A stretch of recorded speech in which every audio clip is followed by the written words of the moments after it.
पाठोपाठ पार्थ पवारही पोहोचले त्यानंतर तिथे, म्हणजे ही भेट झाल्यानंतर, म्हणून त्यात जास्त उधार आले. हो, होऊ शकतं ना. राजकारणामध्ये सगळं चेंजेस आता याची सुरुवात झालेली आहे. शरद पवार साहेब आता एनडीए बरोबर चर्चा करतात असं ऐकलंय. जयंत पाटील असेल, सुनील तटकरे असेल, ह्या वेगळ्या चर्चा करतात असं ऐकून आहे.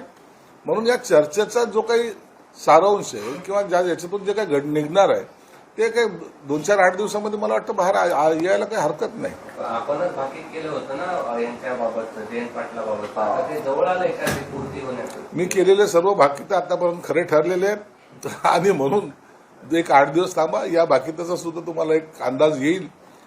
अनेक लोकांच्या ज्या काही भावना आहेत त्या भावनेचा शेवट या 8 दिवसामध्ये होईल असं मला वाटतं. केलं होतं शरद पवार पाटील कुठे प्रवेश करतील?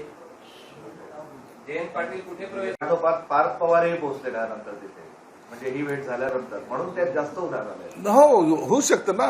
राजकारणामध्ये सगळं चेंजेस आता याची सुरुवात झालेली आहे. शरद पवार साहेब आता एनडीए बरोबर चर्चा करतात असं ऐकलंय. जयंत पाटील असेल, सुनील तटकरे असेल, ह्या वेगळ्या चर्चा करतात असं ऐकून आहे. म्हणून या चर्चेचा जो काही सारांश आहे किंवा याच्यातून जे काही निघणार आहे ते काही 2-4-8 दिवसामध्ये मला वाटतं बाहेर यायला काही हरकत नाही. आपणच भाकीत केलं होतं ना यांच्याबाबत, जयंत पाटलाबाबत. आता ते जवळ आलंय का ते पूर्ती होण्याचं? मी केलेले सर्व भाकीत आतापर्यंत खरे ठरलेले आहेत आणि म्हणून एक 8 दिवस थांबा, या भाकीताचा सुद्धा तुम्हाला एक अंदाज येईल.